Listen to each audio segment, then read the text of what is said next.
გიორგი ახობაძე თავისუფალია, გადაწყვეტილება გამოაცხადა მოსამართლემ რომეო ტყეშელაშვილმა რამდენიმე წუთის წინ.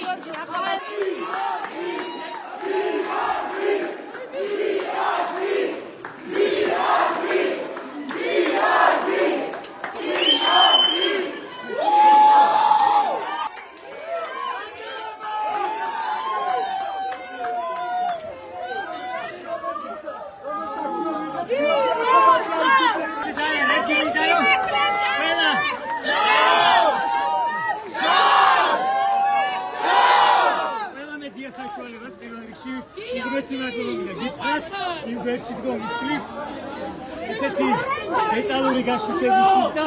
აუცი კიდე ალბათ 10 იმდენი ნანახი არ მაქვს რაც შიგნით შემოვიდა თქვენ ნამუშევარზე ინფორმაცია და ალბათ სამშობლოა შეშავარდები ისეთი მხარდაჭერა მქონდა თქვენ